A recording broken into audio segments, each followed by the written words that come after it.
Hello everyone, today I'm here with Anthony who just won OCE's offline treasure cup. How are you feeling, Anthony? Pretty good. I didn't expect to win, but I'll take it, Yeah, I heard you went clubbing the night before. Did that help? Yeah, I guess that helped. I think the fact that I came in more of a chill mindset and to stop overanalyzing things made it easier. Oh yeah. And you were playing Marco leader, which is pretty cool. What were your matchups like through the day? My matchups were a couple Namis, a couple BY Luffys, one Bonnie. Surprisingly, there was a Sanji. Okay. And there's a purple Luffy up there as well. Okay, Not nice. pretty much my matchups. Were any matchups like particularly hard for you, or any like that you're quite surprised about?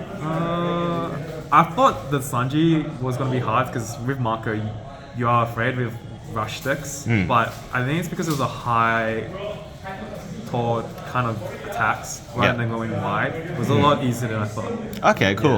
All right, well let's get into the deck list. Sure. So with my deck list, I did copy a lot from Eggman's Dame Vankov build. Oh yeah. And I am also running the white beard as usual. So I'm starting off, we've got 4 Izzos, Yep. the Searchers, and we are running a fair bit of white beard pirates. So the reason why we run Izzo is we want to search our main key card, Eric Newgate. Yep. Obviously his ability allows 2 KO cards, that's 5,000 power or less, and then in combination with Marco, his ability it's 7,000 or less on curve. Because he can attach 1 Don to your leader when you play. Yeah. Which is pretty So strong. are you looking to go first and kind of play the new gate on curve then? Really depends on the matchup. Okay. I feel like if you need Newgate on curve, it's usually against black decks. Okay. But whereas if you're playing against BY and Nami, you are looking forward to play the Sanji combo, which is a 10 Don combo play. Right. So you do have 2 timing attacks, which is 7 and then the 10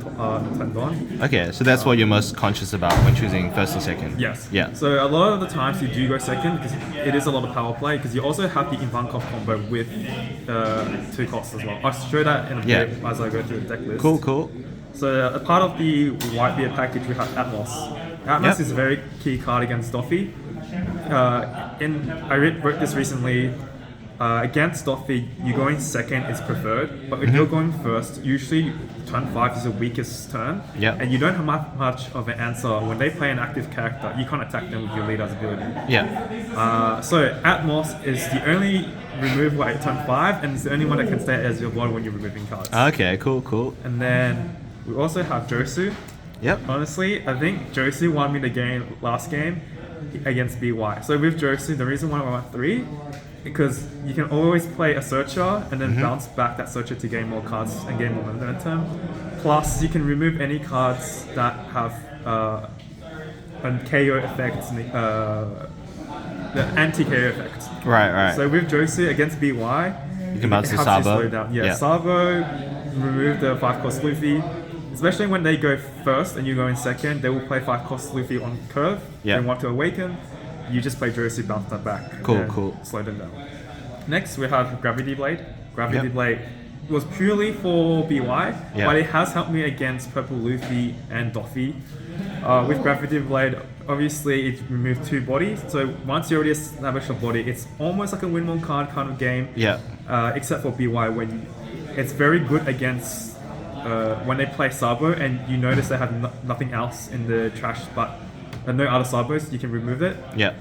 Then they feel very pressured, and you can kill them. Exactly.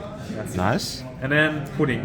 Pudding is one of the best cards you can play, especially against BY, because most of the time, my last game for example, I did not draw Pudding at all, but because people instinctively think it's in your deck, you just attack them thinking they will have Pudding, and you efficiently will take their cards down. Right. Eventually they will have 5 to 6 cards anyway. It feels like you didn't need to play Pudding. So just in the deck is like good enough. Even if you don't use it. Exactly. Having that threat makes it more powerful than playing it itself. Sure. Next is Rayleigh, Silver Rayleigh, stable. I want 3. I would consider playing 4 and switch up for one of the new gates. Considering that if you play against blacks, you do want to play double Rayleigh back to back. Because that's the only way you can remove cards and feel a lot safe. Because when I was playing against a black, I lost the regionals before the treasure cup I won. I did lose to black because I only found one. Okay. And then it made it so much harder because it felt like the game was going for a top deck. And usually when I'm top decking, I should be winning, right? Because I'm top deck, but Got -2. I couldn't find the other one. Okay. Yeah. And then we have 3 Slungies. This is a powerhouse card. Yeah. Normally,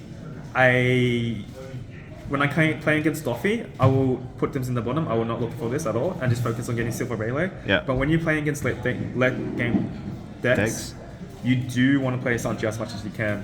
Because, especially on turn 10, it's your most powerful attack to attack and play. Basically, because most decks can't remove both. Actually, almost all decks can't remove both. And you're hitting for 9k every time, right? Yeah. So you're putting your opponent on a timer, you're just swinging for 9k, and you just...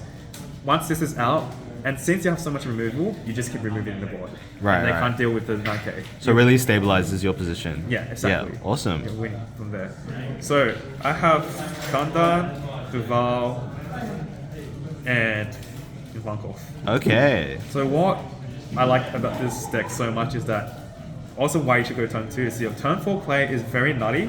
Yeah. You get Emporio and any of the 2 costs. Yeah. Because when you play with Marco's ability, you play Leader's Effect, put a 2 cost on top, Yeah. and then you play Emporio, or you can cheat up on the blockers and 2 costs. Oh yeah. In this meta, or especially with Marco before live, I feel like he's pretty, like it feels pretty unsafe. Yeah. And you can get a blocker out very early on, and if you're on 2 live, by the time it's your 8 on turn or 10 on turn, you can play in Relay back to back. You should be winning the game. Right. That's Feels a why, lot safer. yes, yeah. That's why getting a blocker out is very strong. Yeah. Otherwise, getting Dan out is also good because you're essentially getting a +1 from Dan, and then when you swing from Emporio, Yeah. your hand size is very Gets strong very as well. big, yeah. Yeah, so Cool. you don't feel as bad either. And then I also have a 2 cost putting, Yep. which is just a 2k counter. Same kind of idea. This can return to your hand. So if you play Emporio and you don't have a 2 cost, just play pudding and you get a 2k counter back with Marco's ability. Yeah. Also passing a 2k back to your hand. And then we have Otama and Thatch.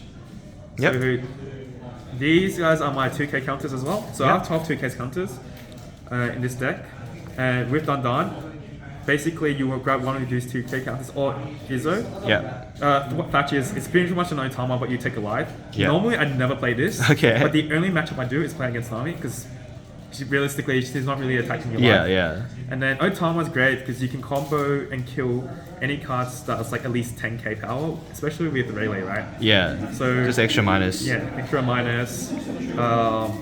And I guess, and don't be afraid to keep Otama, or actually chuck out Otama and keep the 1Ks, because all these cards, when I'm playing the game, they feel like you need to play for more techie. Yeah. And I try and understand what the lines are opening. And then I have my 2 one-offs. 2 1-offs. Okay. So we have Mihawk and Forza. Okay. Okay, so why my Mihawk? This was good against BY. When Yeah. you chain a Sanji and Mihawk back when you're turned on 10, Yeah. you're slowing them down from hitting you. Yeah. And plus you're getting ready to hit them for 9k Twice. twice, yes. Okay. And if you're high in life and high in blocker, imagine you're hitting them for 9k twice, that's 2 cards guaranteed every turn. For sure. So that's why these two actually won me the last match as well. Cool. And then Foster is just an extra blocker. Yeah. Having that extra blocker guarantees you to have an extra life, especially in the early game playing Doffy or BY, just block. Yeah. And then you Just should feel safe from there. Almost like a 5th copy of Duval. Like, Exactly, no, okay. that's exactly it. And it's a Yeah. YP pirate, so I use it to search. Yeah, yeah. Yeah, Cool. that's pretty much it for my deck list. How are you feeling about the ratios? Are you happy with everything? Yeah, so because obviously OP9 is just around the corner, Yeah. if I had to make adjustments for OP9, I will switch out 2 Gravity Blades for Red Rock, because now you're seeing a lot of decks like Teach and Shanks with 10 costs. You want to have ways to deal with them. Mihawk, I feel like it's no longer as important because BY players might not be as much there. Yeah. But if there isn't, we'll run 4 Silver Relays instead. Yeah. So we just replace this 4 Silver Relays and 2 Red Rocks. Yeah, that should be my ratio. I'm still testing this to see how I'll go with OP09? OP09. The only issue is I feel like Shanks does feel just a better Marco, but Yeah. with Marco, at least he's more consistent and he can filter out. So once I figure out how we go, I might keep playing Marco and see what OP09 will hold for this. Cool. Yeah, Awesome. that's Thank you so much. Any shout outs you want to do? Shout out to Leon Chan for helping me out. Yeah, no, that's pretty much it.